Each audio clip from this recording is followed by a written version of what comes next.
constellé de bonnes et mauvaises nouvelles, nous décidons de tenter une nouvelle aventure et saisir l'opportunité qui s'offre à nous. En tout cas, nous vous souhaitons à tous la bienvenue sur le plateau de C'est Midi, parce que C'est Midi, c'est toujours comme si vous y étiez. Merci d'être là, car à 12h GMT, on est tous. Merci beaucoup, public de C'est Midi. Et voilà, l'émission aux couleurs du Massa, le marché des arts, du spectacle africain. On en parlera avec un invité, je dirais plutôt surprise, mais aussi dans la chronique de Marie-Paul Adjé. Marie-Paul Adjé, que je vous demande d'applaudir très très fort. Ça va, vous allez bien? Ça va très très bien. Le week-end? Très été, assez reposant. On va dire un week-end exquis. C'est tout à fait ça. Voilà. Mais je vous vois seule aujourd'hui, je me pose des questions. Pourquoi votre chéri adoré n'est pas avec vous aujourd'hui? C'est dû à quoi?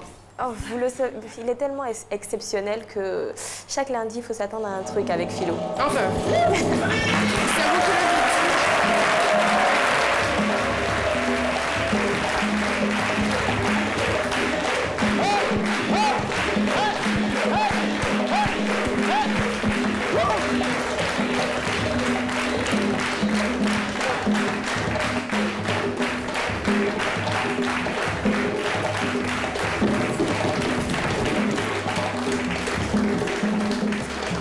C'est bon, c'est bon.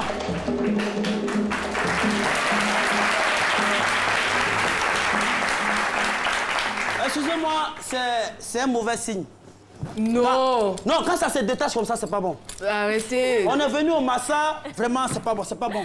Je sais que je vais échouer au Massa. Ça, c'est un mauvais signe. Allez, merci, c'est... Voilà. Au nom de... Ça, c'est la direction du Massa qui me charge de vous donner ça. C'est-à-dire, moi-même, je ne me connais pas. Je ne sais même pas d'où je viens, donc vous pouvez lire d'où je viens. D'accord. Je sais pas. Oui, on est venu au Massa, on est venu... Alors, voilà. Je lis sur mon papier que cet individu-ci nous vient d'une planète encore inconnue. Il faut regarder derrière, il n'y a pas autre parole là-bas. Et cet individu-ci a été donc... c'est quoi? C'est fabriqué ou confectionné? C'est l'art et la culture. Mais je vois plutôt que vous êtes sorti tout droit d'un laboratoire. Ouais, juste, merci beaucoup. Merci beaucoup, Docteur Philo. Voilà, Docteur Philo qui a donné le ton du marché des arts du spectacle d'Abidjan désormais. Au départ, on disait du spectacle africain, mais c'est devenu du spectacle d'Abidjan. On en reparle. Alors, pour revenir donc au thème du jour, il faut dire que ce qu'attendent les enfants des adultes, c'est l'amour, c'est la protection, c'est la sécurité. Malheureusement, aujourd'hui, on assiste au contraire. Il y a certains parents, il y a certains adultes qui se montrent très durs envers ou avec les enfants. On en parlera donc dans ce thème intitulé « Délaissé et manipulé ». J'ai eu une enfance difficile. Mesdames et messieurs, je vais vous demander de vous tenir debout pour recevoir notre invité témoin du jour, Angéline Djenya Yo, que je vous demande d'applaudir bien évidemment. Angéline qui est notre invitée témoin de ce jour.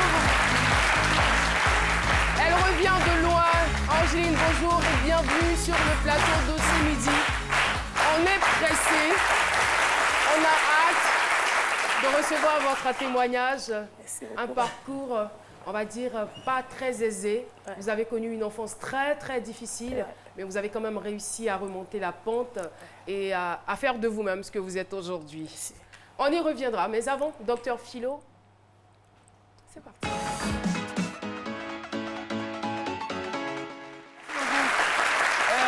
Profiter avant le thème de faire un clin d'œil à tous les invités, ceux qui sont venus au Massa. C'est pour vous dire qu'on est ensemble. À quoi bon à vous? Toutes les délégations, ouais, puis voilà. Le Massa, c'est ça. Moi, je suis venu me vendre, donc achetez-moi. Alors, pour revenir au thème, enfance difficile, maltraitée, moi je dis, un enfant qui a été maltraité, un enfant... Au moins, il faut qu'on sache le prix. Comment? Vous coûtez combien? Oh non, ça se discute pas sur les antennes. Je sens qu'il y a plusieurs qui seront intéressés. Non, tout ça, ça vient de la forêt de l'Amazonie, ça se passe, ça c'est des choses qui guérissent les gens, donc moi je pense que ça se discute pas ici. En tout cas, c'est pas trop cher. Mais vous coûtez pas cher. Hein. Ouais, pas cher. Je peux m'appeler. Là, je vous nomme en même temps, vous êtes ma chargée de communication, je peux vous joindre. Oui, une histoire qui coûte pas cher, je vais gagner quoi dedans? On revient au tableau, merci. Une enfance difficile, moi je dis, un enfant maltraité, un enfant manipulé est un danger pour l'humanité. Ça c'est clair. On dit que l'avenir de ce pays repose sur l'agriculture. C'est vrai. Mais je veux dire que l'avenir repose surtout sur l'éducation de nos enfants. Parce que l'agriculture, c'est vrai, c'est champs, c'est plantations, on met cacao, café. Mais si ton enfant va y mettre feu dedans, est-ce que l'agriculture va réussir? Voilà, donc c'est pour dire que l'avenir repose sur l'éducation de nos enfants. Et surtout, je veux dire que surtout, c'est quand les deux parents ne s'entendent pas, on manipule l'enfant. C'est-à-dire quand l'enfant va chez la maman dit dis ça, le père dit dis pas ça, dis ça, dis pas. Et l'enfant il devient dis ça, dis pas ça, dis ça, dis pas ça, dis pas. Et il est là, il est dans le néant. Ou bien fais ça, fais pas ça, fais ça, fais pas ça, fais ça, fais pas ça. L'enfant il devient un feignant à la fin. Vous regardez aujourd'hui, allez-y dans nos quartiers à Bobo, dans les feux fonds à Bobo, là, dites à un enfant que à Cocody, il faut lui dire qu'à Cocody, il y a des gens qui mangent 3-4 fois par jour. Il va dire tu mens. Mais va à Cocody, demande, dis-lui, ah, il y a des enfants à Bobo qui ne mangent pas du tout pendant toute une journée. Il va dire, ils n'ont pas faim. Parce que lui, au fait, lui, c'est les conditions dans lesquelles il se trouve là. Voilà. Il va dire, ils n'ont pas faim. Mais tu dis à l'enfant, il va dire, non, mais Joe, il ne trouve pas. Ça arrive. Donc je veux dire qu'il ne faut pas laisser les enfants. Et l'enfant a besoin de sourire. C'est-à-dire, il faut toujours. C'est-à-dire, moi je dis, vous avez été délaissé, mais vous ne vous êtes pas délaissé. Quand vous voyez, on sait que vous jolie femme comme ça, on ne dirait même pas qu'ils l'ont maltraité. Il faut que vous laissez chaque fois. Voilà, c'est ça. Il faut que vous mettez chaque fois. Voilà, vous êtes un exemple, vous ne vous êtes pas découragé. Aujourd'hui, voilà, c'est ça. Un enfant, c'est-à-dire, il y a des gens aujourd'hui, ils ont tellement vécu une enfance difficile. Et quand c'est comme ça, eux-mêmes là, souvent, tu as l'impression qu'ils se jettent devant Gbagba. Mais tellement il a un problème. Quand ils se jettent devant Gbagba, Gbagba même le DVD, c'est pas moi qui vas me donner ton problème. Donc vous avez ce défi. Et je veux dire, c'est vrai que vous êtes en train de faire de l'humour, mais ce que vous dites est vrai, parce qu'aujourd'hui, de plus en plus, on assiste sur les routes à des personnes qui traversent la route, mais on ne sait pas à quoi ils pensent exactement. C'est-à-dire, ils sont toujours... monologue. Oui, je ne sais pas si vous avez fait attention. Ben, des fois, c'est le téléphone, des fois, on a des écouteurs, mais des fois, la tête est carrément ailleurs. C'est au coup du klaxon qu'on voit la personne sursauter. Mais il faut faire vraiment attention. On peut avoir beaucoup de problèmes, mais il ne faut pas quand même risquer sa vie au prix de ces problèmes-là. Je veux dire que ce n'est pas aussi mauvais d'être maltraité. Mais il faut que ces leçons-là, moi, c'est ça. Moi, je dis... Il faut ça peut constituer une force. Oui, quand même, ça vous forme. Quand vous la regardez aujourd'hui, qu'est-ce qui peut faire mal là? Bien bâti comme ça là. Et ça forme. Je veux dire, quand ça forme comme ça, moi je préfère souffrir aujourd'hui et réussir demain que de vivre une enfance dorée et de souffrir. Parce que quelqu'un qui a vécu dans le beurre, quand il souffre demain, quand il demande l'argent, mais en mendiant là, il va choquer. Monsieur, s'il vous plaît, donnez-moi l'argent. Tu es malade. Toi, tu sauras mal, tu te donnes l'argent. Et moi, je préfère que ça vous a formé. Ça vous a formé. Et sachez que dans la vie, si rien ne t'arrive, tu ne connaîtras rien. Et ce qui vous est arrivé aujourd'hui vous a formé. Et je pense bien que c'est bien. Il y avait un jeune homme. Wow, merci. Cadeau. La présidente de son fan club est où? Non, c'est comme ça, quand je manque quoi, ça la rend. Et par rapport à ce que Philo disait, il y avait un jeune homme dans le temps à Cocody qui demandait de l'argent. Donne-moi 100 francs. Avec le choc qui allait vraiment avec, quoi. Et Philo, moi, je suis tentée de vous demander comment est-ce que vous avez vécu votre enfance? Une enfance difficile, franchement. J'ai même envie d'avoir les larmes aux yeux, mais j'ai pas envie de décourager notre invité. Non, c'est bon, c'est bon. Nous, on a... Vous avez souffert. Oh là là, que d'émotions.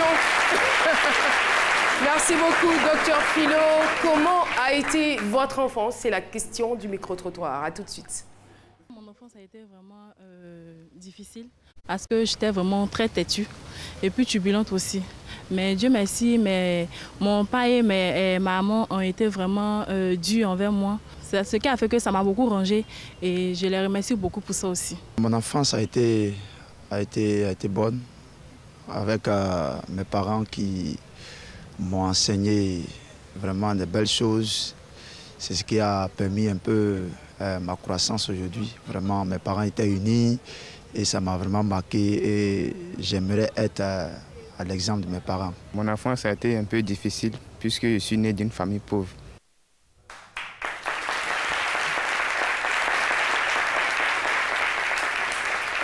Et voilà, délaissée et manipulée, j'ai eu une enfance difficile. Angeline, Djenya, Yo. Yo, ça veut dire quoi en BT? Embêté, bon... Parce que Yo, c'est le petit nom que vous vous êtes attribué vous-même. C'est bien cela. Oui. Ça veut dire quoi? Le nom Yo au pays BT, c'est un nom qu'on donne aux femmes fortes. Les femmes battantes, courageuses. Les femmes qui arrive à surmonter les problèmes qu'il traverse. C'est un grand nom en tout cas. Donc je me suis attribué ce nom-là quand j'étais dans la rue. Et aujourd'hui, le nom me plaît bien. Je préfère avoir ce nom-là même que Angéline là même. Vous préférez Yo. Alors nous, tout le temps de cette émission, on va vous appeler Yo. Il faut dire que vous êtes issu d'une famille de 7 enfants, dont 3 frères. 3 frères et 4 sœurs. Et 4 sœurs, je veux dire 4 filles. Mais vous étiez la 6e. Je suis la 6e. Et vos parents, malheureusement, se sont séparés. Et à la séparation de vos parents, tout a basculé. Ouais. Dites-nous réellement ce qui s'est passé. Vraiment, c'était une vie un peu compliquée parce que j'étais un peu plus jeune, petite même, petit même bébé, quand mon père laissait ma mère. Et j'étais celle qui était dans la mer quand ils ont eu leurs problèmes. Donc même c'est 6 mois même que tout s'est déversé. Donc ma mère qui m'a pris et puis elle est partie avec moi dans son village. C'est là-bas que j'étais. Donc mes autres frères aussi, ils sont restés avec mon papa. Mais comme la mère n'est plus là pour orienter, parce qu'on était vraiment comme des datons, on était petits comme ça. Quand elle fait un enfant, l'enfant au moins un mois et puis elle prend grossesse. Donc entre nous 7 là, c'est 2 ans qu'il est entre nous.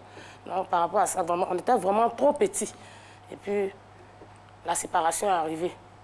Donc, le vieux, bon, tu m'as laissé, tu es parti. Si tu n'as pas pris tes enfants pour partir, qu'est-ce que j'ai à foutre avec eux? Il appelle ses parents, bon, si vous pouvez me prendre ceux-là. Si toi, tu as un problème chez toi, il n'y a pas quelqu'un pour laver ton assiette, il y a un enfant chez moi, viens chercher. Et c'est comme ça, il nous a partagés. Mais moi, j'étais toujours restée chez ma maman. Et ma maman me disait... Donc, tous vos frères étaient partis? Voilà, tout le monde était partagé. Tout le monde était partagé. Chacun était tué. Il y avait ma grande sœur même, je crois bien qu'elle était à Bundiali, chez un de notre oncle qui est policier. Lui, il était policier là-bas. Elle aussi, c'est elle qui était la ménagère de la maison quand ses sœurs vont à l'école. Mais à votre avis, qu'est-ce qui justifiait cela? C'est vrai que votre maman n'était plus à la maison, mais il pouvait quand même s'occuper de votre garde. Mais c'est pour ça que je dis, dans la vie, là, je peux un peu comparer au mariage forcé. Parce que ma maman était l'élève de mon père. Ma mère était l'élève de mon père. Et il y a eu l'histoire de grossesse.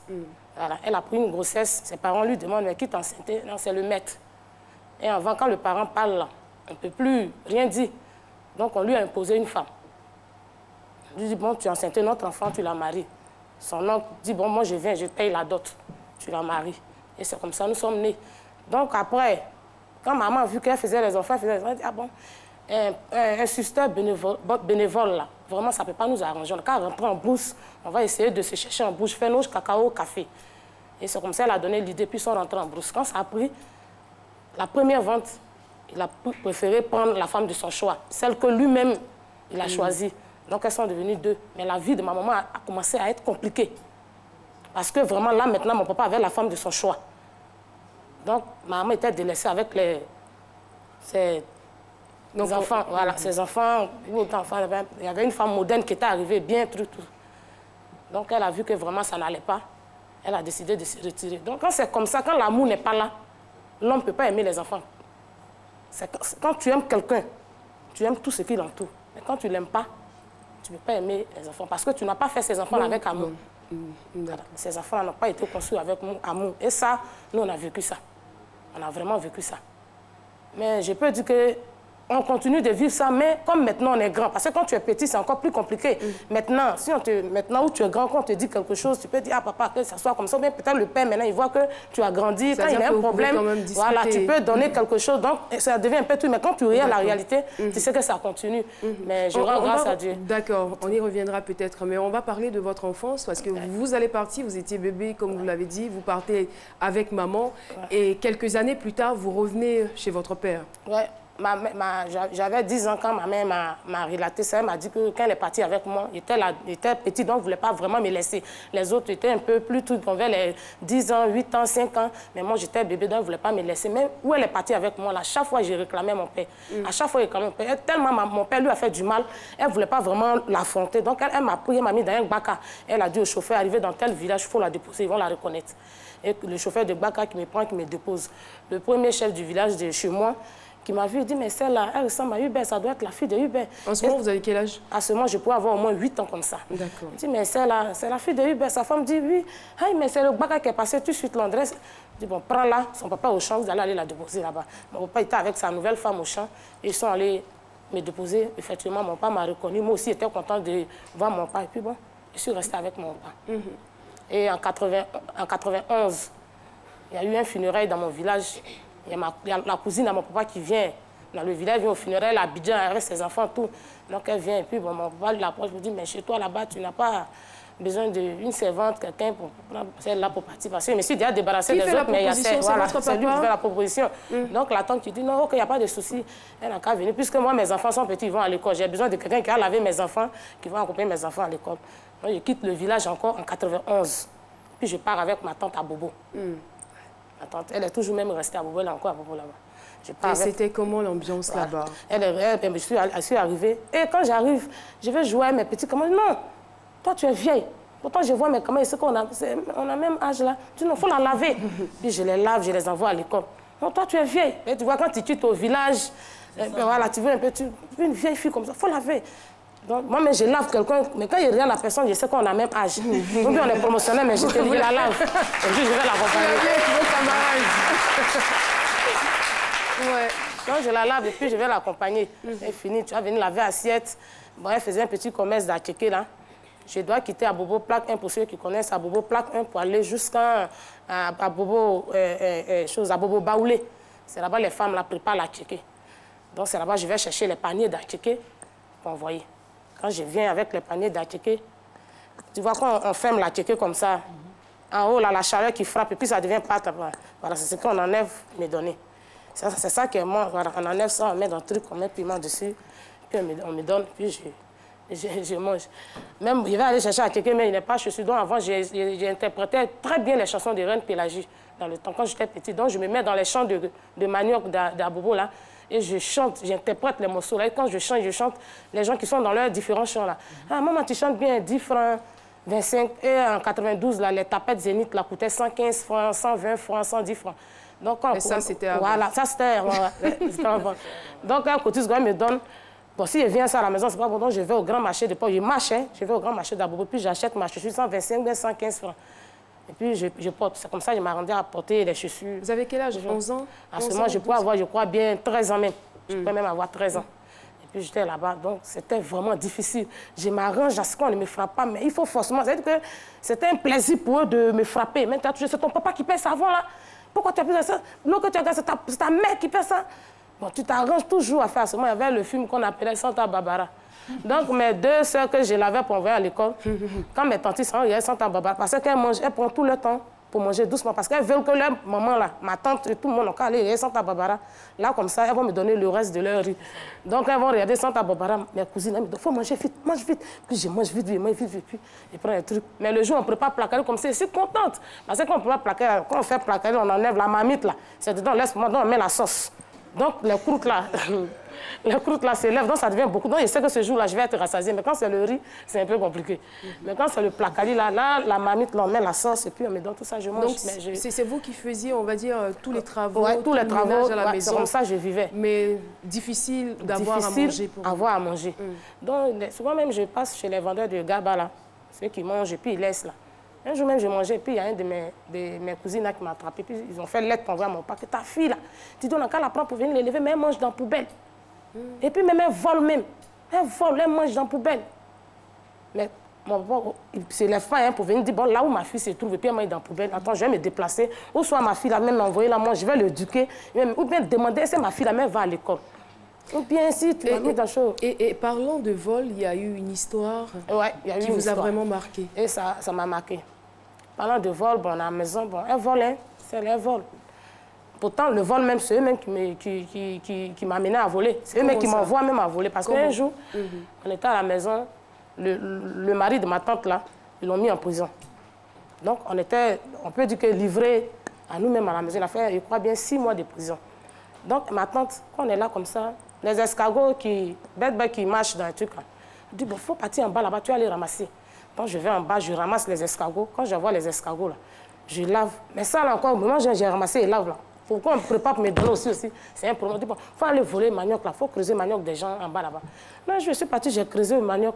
j'ai oublié de prendre... C'est vous seulement qu'on envoyait voler ou elle envoyait ses enfants aussi? Non, les enfants vont à l'école. Ça se passe entre midi et 2. Les enfants, eux, ils vont à l'école. Ils sont là pour aller à l'école. Moi, il m'aide les chercher, il vient, il est là. Moi, je suis là pour aller prendre les choses, pour aller voler les maniocs. Mais c'est comment, quand vous partez voler les maniocs, on vous donne les outils appropriés parce que... Non, j'avais la force.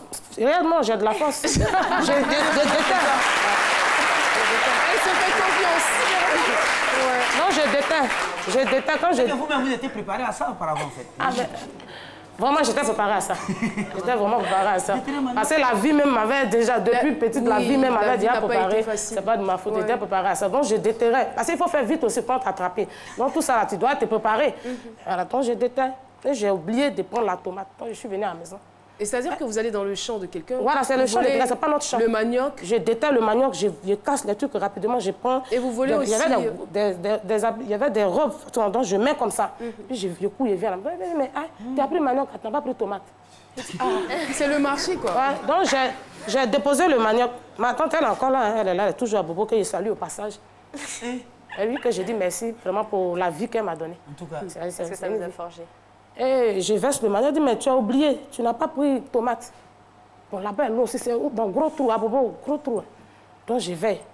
J'avais déjà reçu à prendre la tomate, tant que cueillir le piment, et puis la dame est tombée sur moi.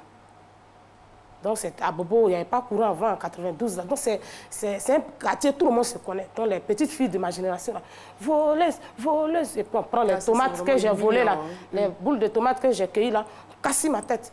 Donc voleuse, voleuse, ça va attirer l'attention des parents du quartier, venir voir c'est l'enfant de qui. Et mes parents font partie de ceux qui viennent voir c'est l'enfant de qui. Tu as vu, toi tu allais voler... madame, pardon, les enfants là, tu allais voler manioc de... Toi tu ne m'aimes pas quoi, même tu as volé manioc des gens. Aïe, maman, ici, là, il a... Faut pas, madame, pardon. Et puis j'ai l'eau de tomates là, et puis bon, on va à la maison. Concernant le vol même, il y a eu un jour, je suis partie, à Bobo m'a dit d'aller chercher à Tchéké. Quand je suis arrivée, il pleuvait tellement que j'ai lutté pour pouvoir envoyer la Tchéké. Je dis, cette fois-ci, je sais qu'il ne va pas me frapper. Et c'est que ma tante va dire vraiment, j'ai lutté pour envoyer son panier d'Atchéké parce qu'il pleuvait tellement à Bobo, gros trou à l'eau là. Vraiment, c'était pas possible. J'étais tellement contente. J'arrive, il n'y avait personne à la maison, c'est mon tonton seulement qui était là. Donc, chez nous, à la maison, on élève singe. Donc, il mangeait banane poyo. Et ça, il dit, bon, tonton, puis il a ramassé mes assiettes. Il n'y a pas besoin qu'on me dise, je sais que c'est mon travail. Donc, j'ai ramassé, puis je suis allée laver. En même temps, mes tantes sont venues. Elle dit, il faut prendre banane poyo du singe, tu vas aller lui donner à manger. Donc, on garde la banane. Je suis allée regarder, il n'y avait pas de banane. Mais, Madame Sylva, ça là, souvent, quand je suis là, je continue de penser à ça. Malgré que mon oncle, là, il est mort, mais je continue de toujours penser à ça, parce que ça m'a touchée. Parce qu'il était sûr ce jour-là qu'on n'allait pas me frapper. Parce qu'il a vraiment lutté pour envoyer ce qu'il fallait, donc on n'allait pas me frapper. Et quand c'est arrivé... On vous battait régulièrement? Oui, on me battait. Donc, elle dit, maman, il n'y a pas de banane ici, banane de singe, il n'y en a pas. Elle dit, comment banane, il n'y en a pas? Il y a pas de banane pour mettre là-bas. Elle dit, il faut demander au vieux, parce que tout à l'heure, il mangeait banane pour eux. Donc, elle demande, tu as mangé banane pour eux? Il dit, moi, tu n'as pas mangé banane pour eux. Elle dit, tonton, bien quand tu venais à ça, tu as payé banane pour eux. Il dit, non, moi, toi, tu m'as vu manger, pourtant, je sais que je l'ai vu. Toi, tu as mangé banane pour eux, mais il dit, il n'a pas mangé. Donc, la tante dit, c'est moi, il a mangé banane pour eux. Il dit, non, tonton, il faut dire, ils vont me frapper, il faut dire que tu es tenté de manger banane pour eux. Je suis dit, non, pourquoi tu m'as... On vous a quand même battu. Et on m'a battu pour ça, me mettre les piments partout et trucs. Et je suis assis derrière le tonton. Au fait, il avait dit qu'en venant de la ville, il a acheté de la banane pour manger pour lui. J'allais peut-être dire, peut-être c'est perdu, puis on a mis 6 mois. Mais je suis consciente. Je sais que tu étais là, j'étais là, et puis tu mangeais la banane. Et tu es resté là pour qu'on me frappe. Ce qui me surprend un peu, c'est-à-dire que... C'est-à-dire, vous racontez l'histoire de façon très détachée. Oui, on a l'impression que ça ne vous fait pas du tout mal. Non, parce que, tu sais, souvent, quand je regarde... L'émission, c'est midi, c'est une grande émission. Donc, c'est suivi un peu partout. Moi-même, je regarde. À cause de ça, dans mon magasin, mais j'ai mis une petite télé pour regarder C'est midi. Souvent, quand je regarde, et puis je vois des personnes qui rencontrent leur histoire, et puis, ça les amène à... Même que l'émotion fait qu'ils pleurent. De toute façon, je ne les en veux pas, hein. Je ne les en veux pas, mais je me dis, il ne faut pas pleurer. Parce que quand tu vas pleurer, il va se dire que tu ressens toujours cette douleur-là. Je ne ressens plus ça. Parce que ce soit à la gare, quand il y a un funérail, ma tante, je la croise, elle dit, ma fille, ça, si tu es compte pour payer mon temps, hein, et je paye. Quand on arrive au village, hé, mon enfant, c'est toi, elle vient, c'est si tu fais, je donne. Je n'ai pas de problème avec elle. Je n'ai pas de problème avec mon père. Mon père même qui a décidé de me donner cette vie-là. Aujourd'hui, peut-être si tu m'avais mis à l'école, j'allais devenir comme mes soeurs, j'allais devenir comme des soeurs ivoiriennes, africaines aujourd'hui qui sont quelque part. Parce que je suis vraiment une battante. Et puis quand j'arrive quelque part, je sais m'imposer. Et ça, Philo le sait. Quand j'arrive quelque part, il y a des gens dans mon quartier, oui. Il y a des gens dans mon quartier qui sont plus âgés que moi, mais qui m'appellent la vieille Mayo. Parce que moi, tu ne peux pas être dans mon entourage et puis tu ne vas pas devenir quelqu'un. On y reviendra par rapport à votre entourage, par rapport à ce que vous êtes aujourd'hui devenu. Vous allez nous expliquer si c'est parce que la vie ne vous a pas fait de cadeaux que vous êtes devenu insensible ou si vous avez travaillé sur votre personne pour aujourd'hui oublier toutes ces difficultés, toute cette maltraitance. Nous allons vous donner la question du jour, la question qui vous permettra donc de gagner 100 000 francs. Quelle est la durée de l'émission C'est midi? Réponse A, 26 minutes. Réponse B, 52 minutes. Envoie A ou B au 98 133 pour tenter de gagner 100 000 francs. Et dans quelques instants ou jusqu'à la fin de cette émission, on va recevoir nos gagnantes du jour. Voilà, au féminin. C'est bizarre, mais quand même... Que des filles. Voilà. On a reçu, je crois, une seule fois un homme, mais après, ce sont des dames. Il a fait d'argent, femme. Elles vont jouer jusqu'à... On n'est plus prêt pour elle. Merci beaucoup. Alors, Yohou, on revient donc à votre histoire. Comme je le disais, vous racontez cette histoire sans émotion et vous nous avez dit c'est parce que vous n'avez plus mal. Vous n'avez plus mal parce que vous avez rencontré des spécialistes. Vous n'avez plus mal parce que vous avez décidé de vous faire vous-même un moral. Comment c'est arrivé? Comment est-ce que vous êtes parvenu à cela? Est-ce que c'est parce que vous êtes devenu insensible que plus rien ne vous dit quoi que ce soit? Non, pas forcément insensible. Pas forcément insensible, mais je me suis dit que c'est pas... Si mes deux parents m'avaient aidé, ou bien on va dire, ah vraiment c'est notre enfant, donc allons à sa rencontre, bien allons chercher tout. Ça n'allait pas peut-être m'arriver, mais c'est pas... elle-même qui ne m'a pas mise au monde là. Ce n'est pas pour elle là qui va me faire mal au point jusqu'à ne pas chose oublier ou pardonner. Si j'arrive à causer avec elle, si souvent je mets ma main dans mon portefeuille pour lui donner quelque chose, c'est que j'ai pardonné. Au fait, c'est le pardon que j'ai fait de façon totale. C'est pour ça que j'ai plus de tout. C'est la vie même que j'ai pardonné. Donc vous n'en voulez à aucun de vos parents? Pardon? Vous n'en voulez à aucun de vos parents? Non, je n'en veux à aucun de mes parents parce que la preuve, il y avait une fois, je me suis promenée quand le frère que moi je suis, c'est-à-dire après celui moi je viens là, et à ce moment il se débrouillait à l'aéroport. Donc mon frère là, ça allait bien chez lui, il s'occupait bien de notre papa. Et un jour j'ai fait un tour et je suis arrivée chez lui. Parce que moi j'aime beaucoup les trucs quand tu fais, et puis tu gardes. En fait des fois épargner les trucs, moi j'aime beaucoup ça. Je suis arrivée, puis j'ai dit mais l'eau là, mais pourquoi ta femme boit l'eau awa? Vous habitez dans le quartier, quand ta femme boit l'eau awa, elle mange les trucs comme ça là. De l'eau minérale. Minérale plutôt, pardon. Pourquoi? Et c'est l'argent là même, tu gardes un peu. Et mon frère là, il a mal pris. C'est devenu les histoires. Il me dit, ah pardon, il était venu. Maman, j'ai dormi matin. Il dit, non, tu ne dors pas ici. Hein. Tu n'es pas ici, tu as dormi. Et puis il a appelé son papa au village. Mon papa m'appelle. Il dit, passe-lui le téléphone. Il dit, mais toi, mais tu n'as pas encore compris que tu n'as rien à faire à Abidjan. Tout ce qu'on fait, tu n'as pas encore appris ça. Il y a plein de gens au village ici, ils veulent femmes. Tu es à Abidjan là-bas, si tu n'as rien à faire, viens t'asseoir au village ici. Il dit, papa, il n'est pas venu au village. Quand il est venu au village, venu derrière toi, c'est pour poser un acte. Et puis je suis restée. Mais aujourd'hui, la situation s'est renversée. Mais avant même de parler d'aujourd'hui, à votre adolescence, vous avez retrouvé votre maman. Oui, j'ai retrouvé ma maman. Comment vous l'avez retrouvée? J'ai retrouvé ma maman parce que quand j'étais chez la même tante là, à Bobo, on a un cousin qui est venu rendre visite et il vient avec sa chérie. Il dit à sa chérie, on va chez une de mes soeurs à Bobo pour aller rendre visite. Et quand ils arrivent, sa chérie avec laquelle il vient, la petite fille là ressemble à une de mes camarades. Hein. Ma camarade là, je vis à Yopougon là-bas avec elle. Je dis, ah bon? Que ma camarade, il dit, mais ta comment s'appelle? Il dit, ma camarade s'appelle Marie-Josée. Mais elle est de tel village. Il dit, mais celle-là aussi, elle vient de là-bas. En même temps, la camarade de ma grande soeur n'a plus rien dit.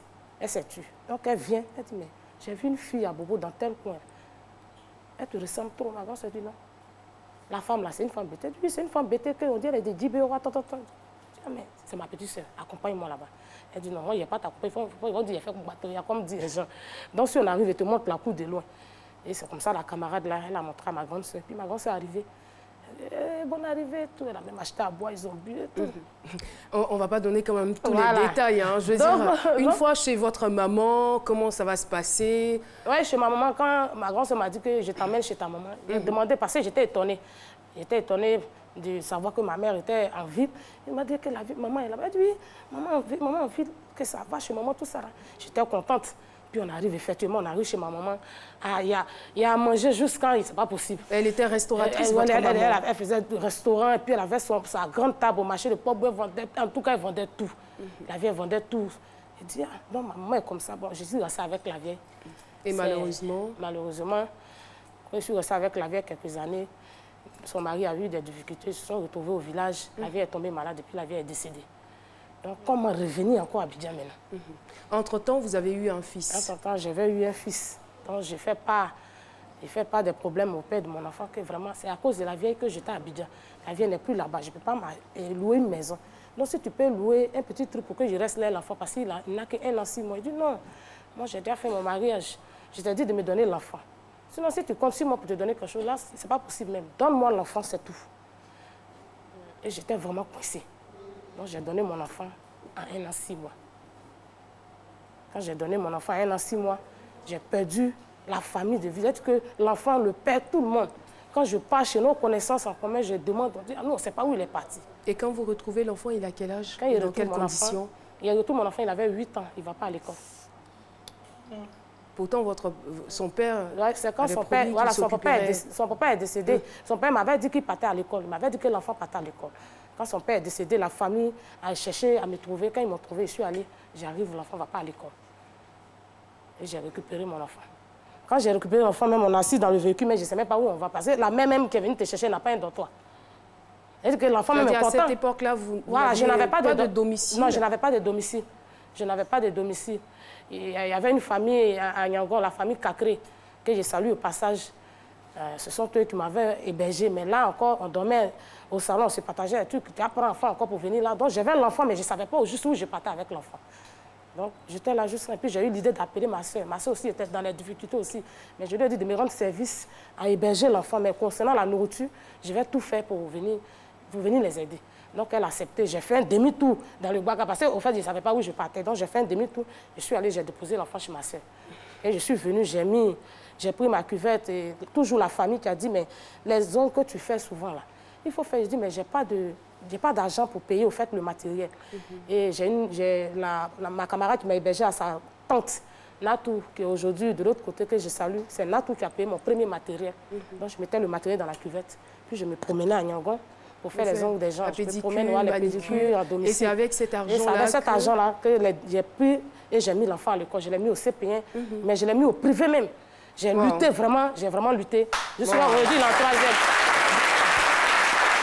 Et aujourd'hui, il est en quelle classe? Aujourd'hui, il est en 3e. Il est en classe de 3e? Oui, il est en classe de 3e aujourd'hui. Il paraît qu'il est très brillant, c'est ça? Mais 4e même, là, on m'a effrayé. On dit, il faut promettre des maisons.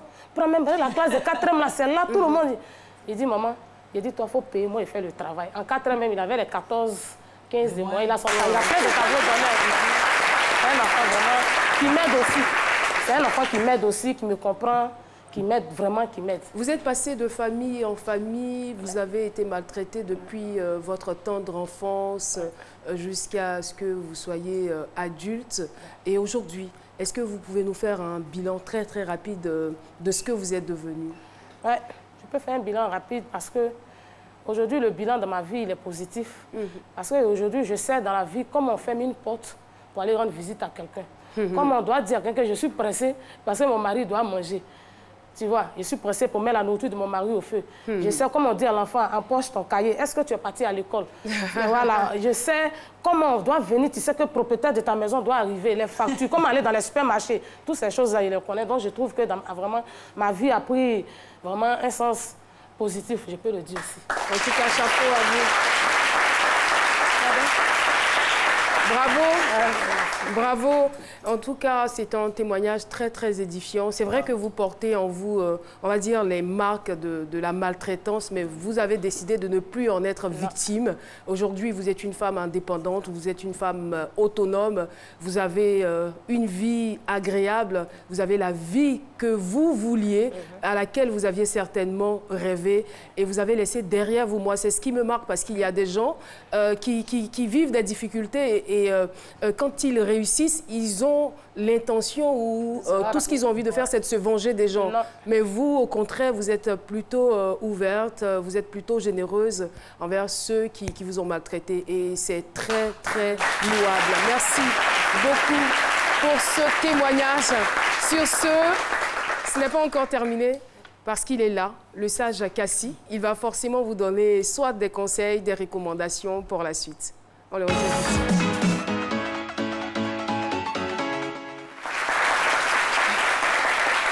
Bonjour le sage. Bonjour Caroline. Notre invitée vient de loin. Oh ouais. Elle sort d'une grande école où elle a reçu une très belle formation.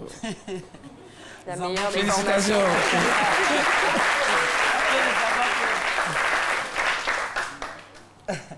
La pauvreté avec son cortège de souffrances nous soumet à de nombreuses tentations.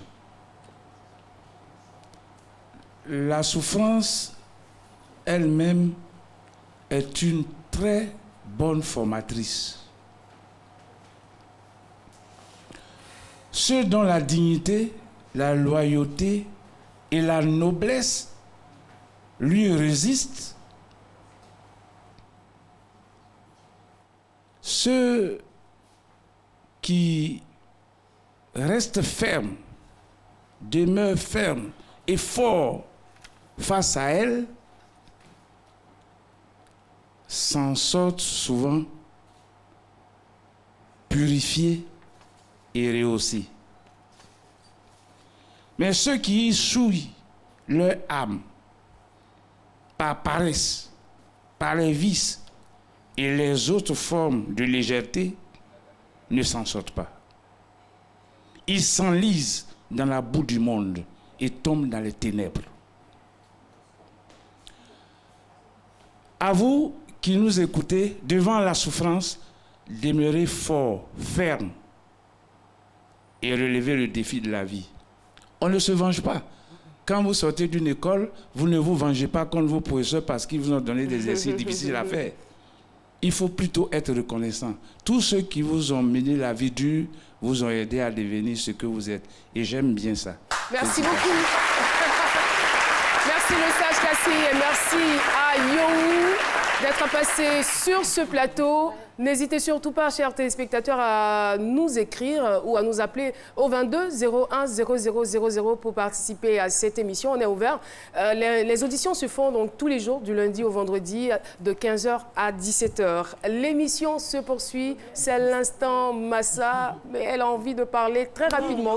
Yo, on dit quoi? Ma meilleure amie, oui. Rita Nyefré, à qui je fais vraiment un gros coucou. Yo, avec ça tu m'arrêtes. C'est ma meilleure amie, vraiment, elle me soutient beaucoup. D'accord, on l'embrasse très fort. En tout cas, merci beaucoup pour votre témoignage. L'instant Massa, c'est tout de suite et maintenant.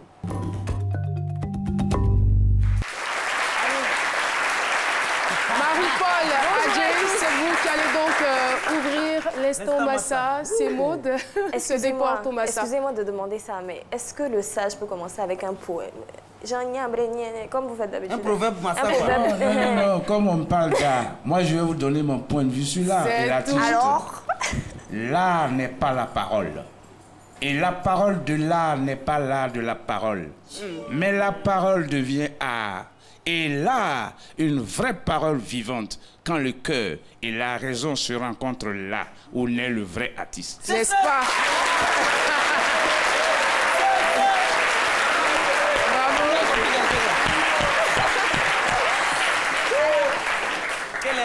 Merci beaucoup, le sage. Il y a des gens dans le public, par contre, qui pensent que philo, c'est le cri de victoire de cette émission. Ouais. Donc, le sage finit, ils ont envie de dire philo. C'est pas philo, c'est le sage. C'est le sage. Alors, les sages. Ah, oui. Okay. On y revient. D'accord. Donc, alors aujourd'hui, on va axer cette rubrique sur le Massa. Comme ça a été dit tout à l'heure, il y aura des défilés de mode pendant le Massa. Je vous cite la liste. Donc, aujourd'hui, on a le défilé des jeunes créateurs. Le mardi, on a le défilé des stylistes locaux. Le mercredi, on a un défilé international. Le jeudi, on a le défilé des découvertes africaines. Et le vendredi, il y aura pour clore un panel sur la mode qui a pour thème la créativité pour un meilleur devenir de la mode.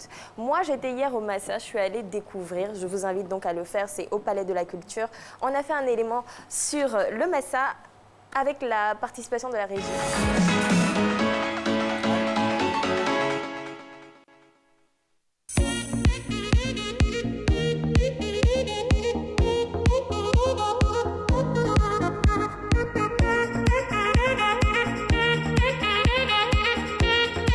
collection accessoires est une marque de bijoux africaine qui sont confectionnés à la main, made in Africa.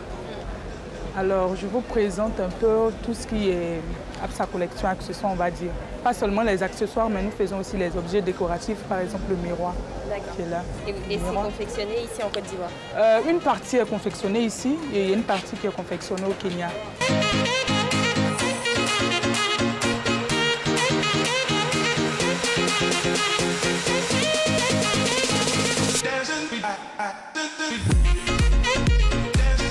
Faisons des nu-pieds en cuir, c'est-à-dire des montages artisanaux, quoi. Ce sont des nu-pieds que nous prenons les différents sortes de cuir, peau de chameau, peau de crocodile. Donc nous sommes venus ici à Massa spécialement pour les créations de 2022 et de 2023. C'est magnifique en fait, ouais, ce que vous faites. Pour nos amis ivoiriens.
Et c'est du 10 au 17. On se retrouve vendredi pour le dressing room.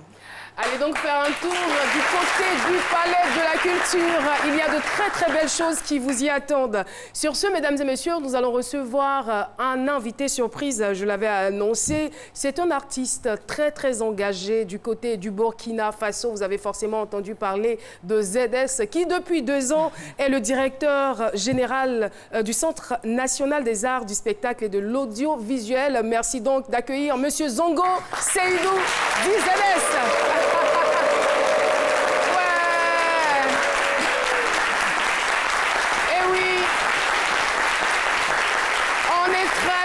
Heureux de vous recevoir sur le plateau de ce midi. On vous aurait quand même reçu en d'autres circonstances, mais bon, on dira grâce au Massa, vous êtes là. Et ce que les Ivoiriens doivent retenir, c'est que c'est vrai que ça fait quand même plusieurs années, hein, peut-être 18 ans que vous n'êtes pas venu en Côte d'Ivoire, mais c'est ici que vous êtes né. Vous êtes né précisément à Boisseau, donc vous êtes chez vous ici, c'est cela. Bienvenue. Chez moi. Merci. Bienvenue. Merci beaucoup. Alors, c'est la première fois que vous participez au Massa. On en est à la 10e édition. Ça a été quoi vos premières impressions? Bonne impression, parce que moi je dis que tout ce qui est culturel, c'est fondamental. Comme je l'ai dit, parfois, le cerveau, c'est une citadelle et la culture en est le dernier rempart. Donc, c'est une formidable occasion pour les professionnels du secteur de la culture de se rencontrer, des rencontres B2B, B2B. Je crois qu'au niveau de l'organisation, on a eu un peu de mal à démarrer, mais je pense qu'en ce moment, ça roule et il se passe beaucoup de choses intéressantes du côté des professionnels africains. Voilà. J'ai toujours dit qu'on ne pouvait pas s'en sortir tout seul dans son coin. Voilà. Et nous, on est un peu affairés quand même sur les bords, hein, parce que nous savons que du côté du Burkina, le Sénasa était dans un état de délabrement quand même, je dirais, avancé. Et vous, en tant qu'homme de culture qui êtes donc à la tête du Sénasa depuis 2 ans, qu'avez-vous réellement apporté de neuf? Je le disais tantôt, c'est toujours difficile de parler de soi parce que ça donne l'impression que vous tirez la couverture sur vous, travaillez et laissez les autres parler. Mais c'est vrai que l'un des avantages que j'ai eu en tant que responsable administratif, c'est d'être venu de l'autre côté de la caméra. Donc je connais les réalités, ça fait quand même 25 ans que je tourne au pays et ailleurs. Et donc, oui, j'ai essayé de procéder à certains aménagements. Il y avait quand même un état de vétusté très avancé.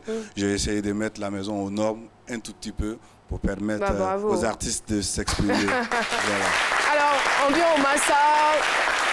Pour acheter et où pour vendre. Voilà, vous êtes là pour... Ben, je suis là un peu, donc en tant que directeur général, je suis là et dans ma direction, il y a en plus des autres prestations, c'est-à-dire la location de la salle, le studio d'enregistrement, et etc., etc. J'ai en charge aussi la gestion des ensembles artistiques qui sont constitués par le Ballet National et l'Orchestre National.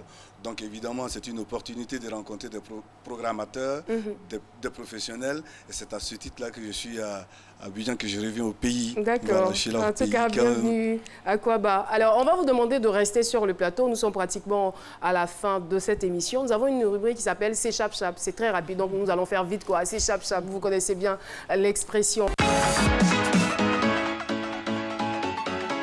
Merci d'avoir accepté notre invitation, Mr. Touch Me. Bienvenue dans Chap Chap. Faire la promo ou l'enregistrement d'albums. L'enregistrement d'un album, je suis plus à l'aise au studio. Touch Me ou Amélina? C'est mes deux bébés, donc les deux. Paris ou Abidjan? Abidjan, c'est chez moi. Usher ou Michael Jackson? Michael Jackson, c'est une légende. Mewé ou Alpha Blondie? Mewé, ça se rapproche plus de moi. Fat Joe ou Mehdi Costos? Fat Joe. J'ai fait un featuring avec Fat Joe pour mon premier album. Oui, Mehdi Costos aussi, mais je veux dire, je fais du R&B et Fat Joe, c'est plus proche de moi. C'est du hip-hop. Sidiki Diabaté ou Kif No Beat? Kif No Beat. Baby Philippe ou Shadow Chris? Baby Philippe pour son expérience. Facebook Live ou Snapchat? Facebook, c'est plus large dans mon champ pour faire ma promo et tout. Malo ou séducteur? Je dirais séducteur. Je suis loin d'être un malo, c'est sûr. Miss ou mannequin? Mannequin. Cheveux naturels ou tissage? Naturel. Go du show ou go posé? Posé. Parce que je suis déjà moi pas très chaud. Et ouais, j'aime plutôt être posé, donc je pense que ça ne collerait pas trop avec une go qui aime trop le show et tout. Jaloux ou indifférent? Jaloux quand j'aime. Garçon qui paie ou 50-50? Je dirais 50-50, ça me donne l'impression d'être en face d'une femme qui sait se valoriser. 40-40 ou Lifestar? Oh, Lifestar. Casanier ou Jet Setter? Casanier, ouais, c'est sûr. Ouais, pas trop de show quand même, non. Je pense que non, je suis pas jet setter, je pourrais pas me qualifier comme ça. Pourtant, à la maison, ouais. J'adore rester chez moi, j'adore passer du temps dans mes livres ou passer du temps à écouter ma musique, à rectifier certaines choses musicalement, sinon, ouais, non, casanier. Non, c'est bon, super même, c'est bien. Un peu compliqué la question, mais ouais, les petits blocages, je veux savoir. Et voilà, merci beaucoup, Rico. C'est Chap Chap, c'est terminé. Et voilà, nous voulons profiter de l'occasion pour faire un gros coucou à Jessica Bamba. Vous avez bien remarqué qu'elle est absente, elle est en deuil.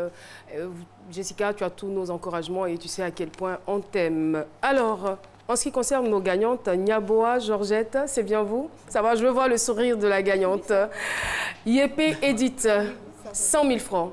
100 000 francs en ces temps qui courent. Mais elles n'ont même pas de micro. Alors... Voilà, donc moi je vous fais la bise. Bah, félicitations. Vous avez la chance, c'est l'artiste ZS, le directeur général, qui vous remet votre enveloppe. Faites-en un bon usage. On peut voir ce qu'il y a à l'intérieur. Est-ce que c'est de l'argent? Est-ce que ce sont des feux? C'est vrai? Elles n'ont pas de micro. Je peux avoir votre micro, s'il vous plaît? Vous êtes contente? Oui, très contente. Très contente? Oui, oui. Vous allez faire quoi avec? Bon, je vais enlever ce que j'ai pris pour jouer d'abord. Ah oui. Vous avez joué combien? 35 000. Mais c'est bon, ça. C'est beaucoup ça. Merci et félicitations à vous. Merci. L'émission est terminée. Merci de l'avoir suivi. À demain. Au revoir.